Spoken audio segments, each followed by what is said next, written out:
Dia bilang nggak ada persidangan yang menyeret nama Prabowo yang kemudian ketok palunya diputuskan bersalah. Ada bahkan Fahri Hamzah ini menyebutkan kalau junjungan-junjungan mereka, kubu-kubu sebelah itu banyak yang terlibat kasus gitu. Dan banyak orang yang menerima dengan lapang dada, salah satunya Surya Paloh ya kan. Bahkan dia konferensi pers bahwa Nasdem menerima keputusan KPU Itu di kode kalau Nasdem mau gabung ke Prabowo Gibran ya, Mas? itu kode kalau dia minta sih. Welcome back again to Yuda Media Channel. Selamat datang kembali. Diterjemahkan. Selamat datang kembali di Yuda Media Channel. Buat teman-teman yang baru saja menemukan channel ini, silahkan di subscribe. Karena kita akan bahas banyak sekali berita, fenomena, atau kejadian-kejadian yang penting untuk kita tahu gitu kan. Jangan sampai kita di tongkrongan gitu nggak tahu apa-apa, ada perkembangan kejadian apa di luar sana, terus kita nggak tahu, kita nggak punya bahasan, kita nggak punya bahan untuk sekedar nimbrung omongan teman-teman kita gitu. Jadi kita bantuin di Yuda Media Channel ini, kita akan bantuin kalian punya bahan buat ribah.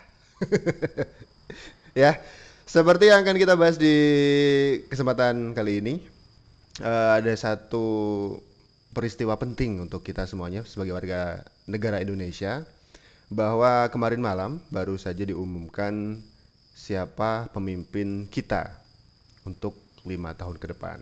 Jadi pastinya buat kalian yang tune in banget sama politik, pastinya kemarin malam ini ya mengikuti pengumuman resmi dari KPU siapa pemenang pemilu di tahun ini gitu.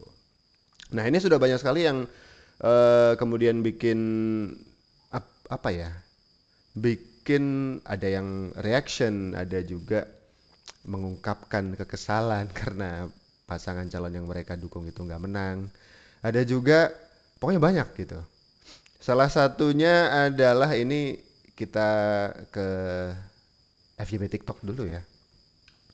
Yang mana bang? Yang X ya. Kedua.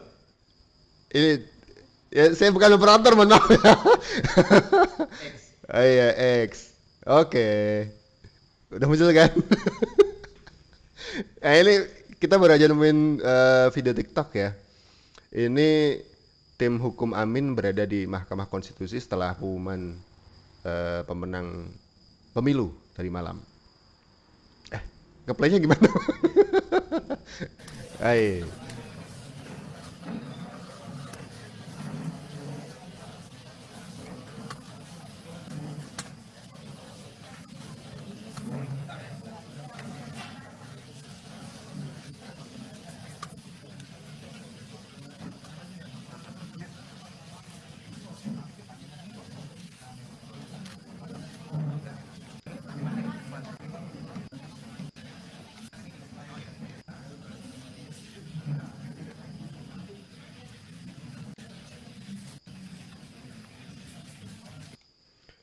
Video TikTok ini durasinya berapa ini ya? 1 menit 29 detik ya. Ini nggak ada reportase apapun, tidak ada yang menjelaskan situasinya seperti apa. Kita nggak tahu ini ada arisan di sana juga, kita nggak tahu. Tapi kita tahu ya dari video ini ada banyak orang yang berbaju putih, kemudian di belakang punggungnya itu tulisannya adalah tim hukum Amin. Pasangan presiden, calon presiden dan wakil presiden nomor berapa? Satu. Nomor satu. Nomor satu. Yang tim hukumnya kemudian dikirim ke Mahkamah Konstitusi.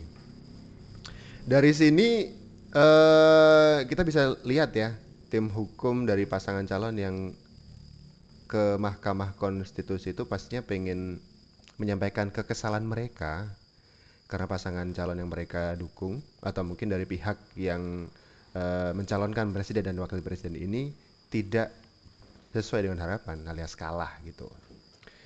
Tim hukum Amin berada di Mahkamah Konstitusi, tidak ada kejelasan lengkap mereka sedang proses apa. Kemudian di bawahnya ada doa. Semoga selalu dalam perlindungan Allah.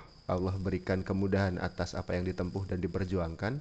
Kami masih setia mendukung dan berdiri tegak di barisan pejuang perubahan. Amin. Ya, yes, ada yang jawab amin ya. Pertama-tama kita bahas dulu cara penulisan ya. Berdiri tegak di barisan. Pak, kalau misalkan di itu kata penghubung menunjukkan tempat itu nggak disambung ya. Harusnya di strip alias spasi baru barisan. Bisa dibikin lagi video TikToknya biar ngereaknya itu ini nggak geli gitu, ada yang oh ini salah itu gitu. Tapi mungkin buat kalian yang dekat-dekat Mahkamah Konstitusi mungkin ikutan nimbrung tapi baju putih dulu. Ada tulisannya di belakang. Saya pendukung. bukan tim hukum gitu, tapi nggak apa-apa. Ikutan dukung kan?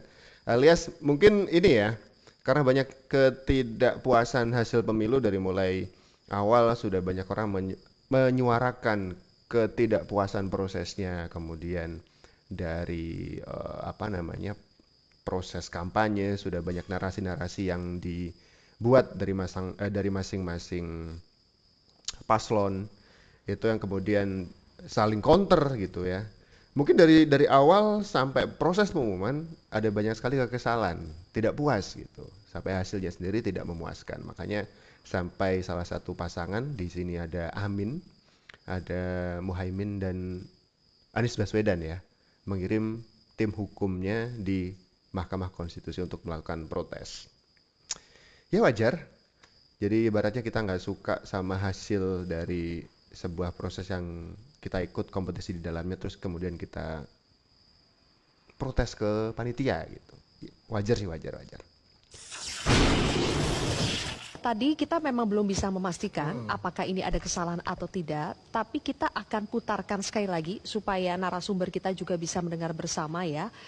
Apakah selama pembacaan ini ada yang janggal atau ada yang salah? Coba kita putarkan lagi pernyataan dari Ketua KPU RI Hasyim Asyari berikut ini. Oke. Di video TikTok kedua ini ada, ini kayaknya diambil dari siaran televisi nasional ya. Di mana ini? Oh nggak ada. Kayak semacam siaran iNews ya, iNews mungkin ya. Dari awalnya pembaca beritanya menyampaikan kejanggalan yang mungkin akan ditemukan di video pembacaan keputusan. Ini agak ganjil juga sih, bagaimana pembacaan itu bisa dicari keganjilannya, kecuali kamu ngebacanya sambil rebahan, nggak mungkin dong, posisi Buddha culai gitu. Nggak mungkin. Tapi mungkin kita temukan keganjilan di sana nanti. Coba kita tonton dulu videonya sampai Dari Ketua KPU terakhir RI ya. Hasyim Asyari berikut ini. Pada hari ini, Rabu, tanggal 22 Maret tahun 2024, tanggal 22 Maret tahun 2024. Oh, dari situ di highlight ya, tanggal 22 Maret tahun 2024. Menemukan kejanggalan nggak? Ya artinya dia datang dari masa depan, Pak. Kan sudah banyak film, banyak praktisi-praktisi saintis yang menjelaskan bahwa ada time machine gitu. Jadi Bapak ini mungkin dari masa depan. Komisi Pemilihan Umum telah melaksanakan kegiatan rapat pleno penetapan hasil pemilihan umum tahun 2024 bertempat di ruang sidang utama lantai 2 Kantor Komisi Pemilihan Umum Republik Indonesia, Jalan Imam Bonjol nomor 29 Jakarta, menetapkan 1. Bapak Ibu sekalian, ini masih berita acara ya, nanti yang jadikan ukuran mulai jam berapa bisa mendaftarkan itu nanti ketika pembacaan SK. Oke. Jadi bapaknya sendiri itu dari apa yang dia baca tuh nggak pede juga. Jadi dapat 1-2 kalimat terus di-react. Bikin konten bapaknya ini kayaknya ini. Jadi nadanya serius dulu gitu terus oh yes, siap. Kita kan nggak tahu dia bikin konten reaction juga. Jadi awalnya tuh baca serius. Nah. Terus kemudian dia reaction. Ya, jadi bapak ibu gitu kan.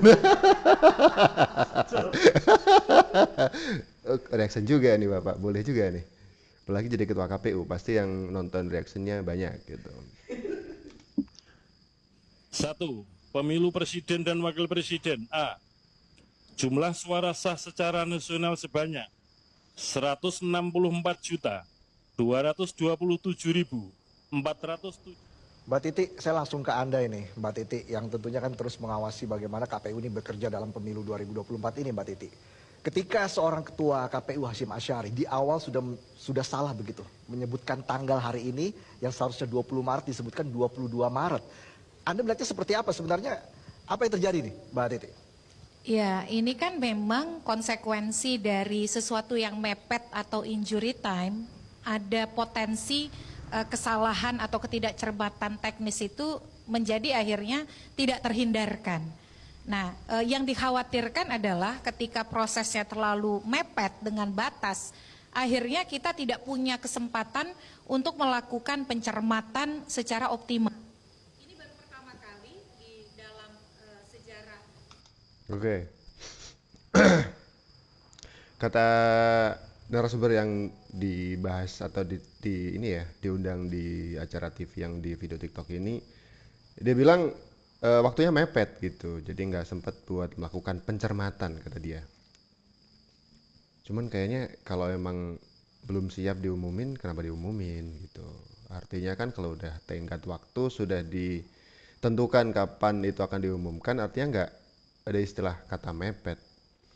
Ya ibaratnya kita nemuin salah tanggal atau salah ini gitu, harusnya ada tim khusus yang mereview pengumuman resmi. Ini tuh kan pengumuman resmi yang penting sekali untuk disampaikan ke seluruh warga Indonesia gitu. Yeah. Gitu ya. Terus kemudian ini ada teknis. Ini, apa ini? Oh iya. Perlu begitu ya? Siap. Next. Terakhir mic-nya mati itu. Itu wireless ya? Baterainya habis berarti. Enggak, Pak, itu yang di Ini ibunya ini pas terakhir mic-nya mati, Pak. Itu kan mic wireless ya, pasti baterainya habis.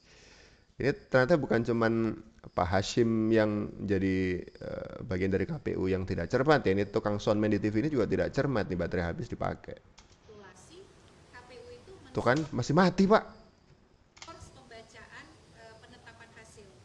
Mohon maaf Mbak Titi, mic-nya juga ada masalah. Nah tuh kan, mic-nya juga ada masalah. Ibaratnya gini, kita tuh tidak mau menerima kesalahan yang seminor apapun gitu. Jadi semua itu harus perfect. Apalagi di hal-hal penting. Kemudian kita suka, karena mungkin motivasinya itu kita sudah nggak suka dari awal. Jadi apa yang jadi kesalahan orang lain yang seminor apapun itu jadi bahan gitu ya, termasuk salah tanggal, kemudian salah mic gitu kan, ada banyak kesalahan. Salah speed kamera juga. Oh iya, salah speed kamera. Harusnya gimana sih Pak, speed kamera Pak? Bingung saya. Gimana tadi? Gitu. Ya. Ini bukan karena mepet ya, tapi karena durasi kita sudah panjang, kita ganti dulu. Oke, silakan diulang Mbak Titi. Di dalam selama saya mengikuti ya, saya mengikuti langsung di KPU itu sejak 2014 di kantor KPU. Ini baru pertama kali proses pembacaan penetapan hasil pemilu itu dilakukan skors di tengah jalan. Kalau kita dengar tadi kan kesalahan penyebutan tanggal 22 Maret begitu ya.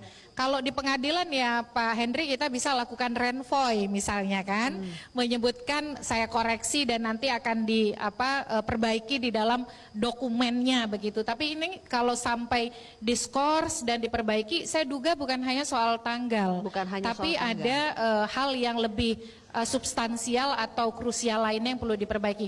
Tapi ini memang menjadi tantangan ketika proses terbuka, dibuka dan disaksikan oleh seluruh rakyat Indonesia. Kira-kira ilustrasi hari ini juga akan dihadapi oleh Mahkamah Konstitusi nanti ketika bersidang.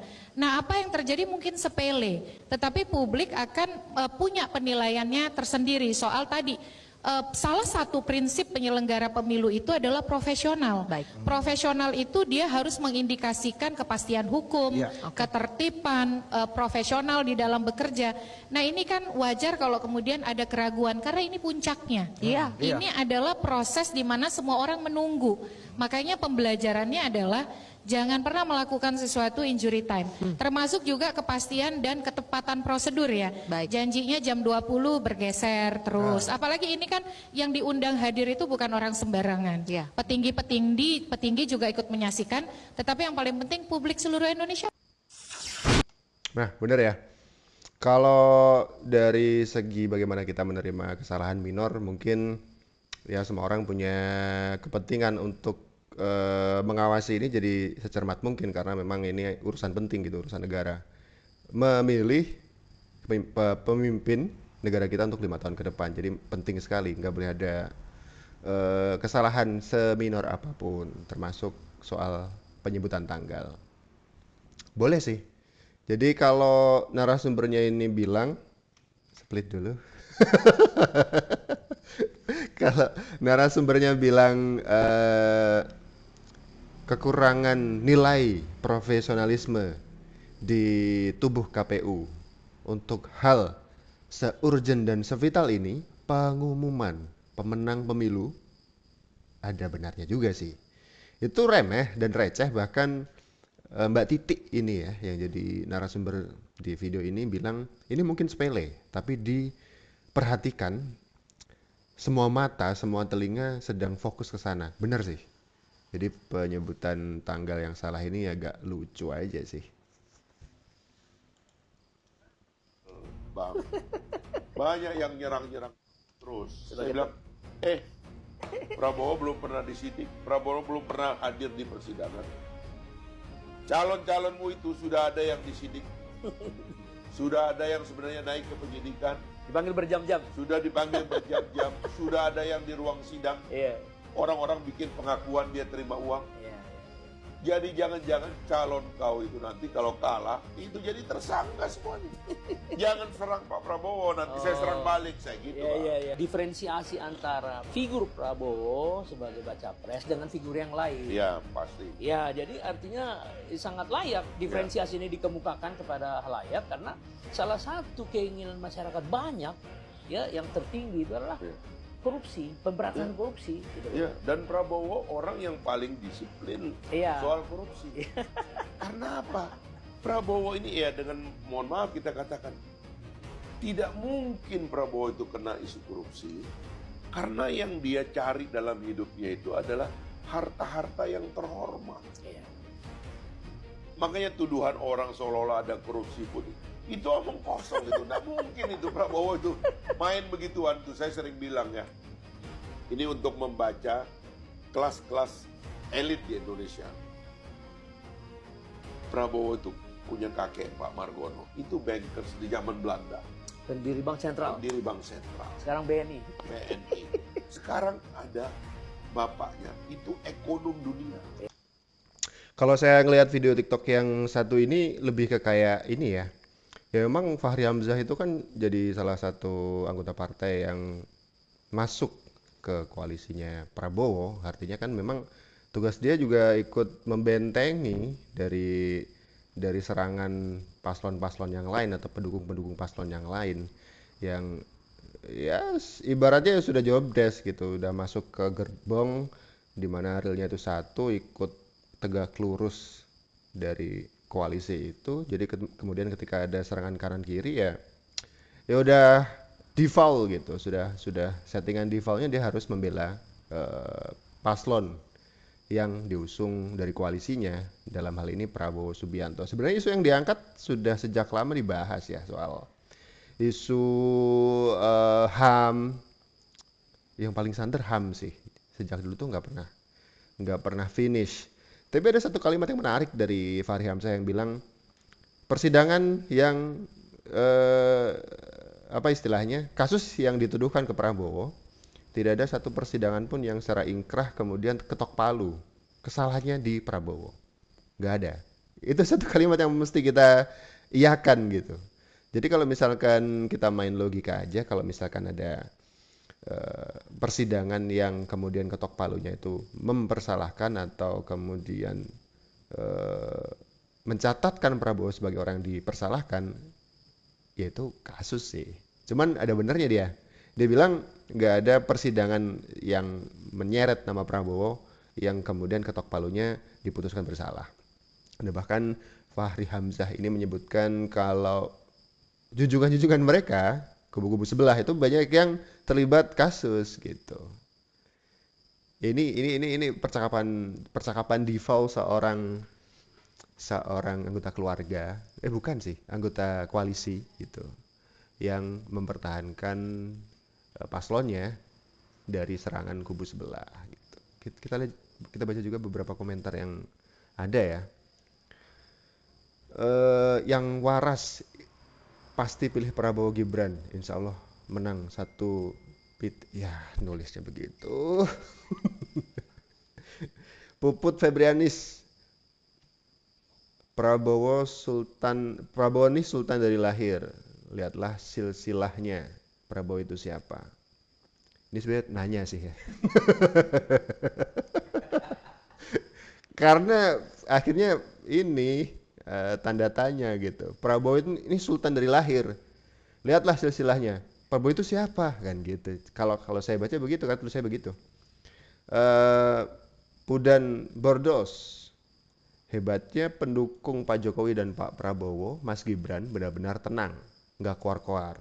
Sinkron banget kita sama mereka, tenang, sabar, menang. Iya, beberapa yang lain kebakaran jenggot gitu kan. Biasa. Kita tuh warga negara dengan tingkat reaksional yang begitu tinggi soal politik. Nomor 2 reaksionalnya setelah soal bola. Indonesia. Agama nomor berapa, Mas? Agama ini nomor 0. Iya. Sebelum nomor 1. Kita tuh orangnya begitu, Pak. Kita itu suka heboh sendiri, suka emosi dengan hal-hal yang mungkin nggak ada hubungannya sama hidup kita. Tapi kalau urusan-urusan kepala negara begini kan penting ya. Tapi kita orangnya memang gitu sih. Ada konten satu yang kita mikirnya tuh nggak soal bener salahnya konten atau narasi atau fakta yang sedang dibeberkan, itu urusan lain gitu. Marah aja dulu. Kan begitu ya. Oke, itu dia konten terakhir yang kita react untuk event apa istilahnya ya? Pesta demokrasi di tahun ini. Ada banyak orang yang menerima dengan lapang dada, salah satunya Surya Paloh ya kan. Bahkan dia konferensi pers bahwa Nasdem menerima keputusan KPU di Itu kode kalau Nasdem mau gabung ke Prabowo Gibran ya, Mas? itu kode kalau dia minta sih. Ya. Kode kalau dia minta, bahwa dia gabung atau enggak ya nggak tahu gitu. Oke, kita akan bahas di video selanjutnya mungkin ya. Oh iya, belum di switch. Oke. Kita ketemu lagi di react video selanjutnya. Jangan lupa untuk yang belum subscribe, bisa di-subscribe Yuda Media dan di-share ke WhatsApp keluarga ya biar tambah panas. Ciao.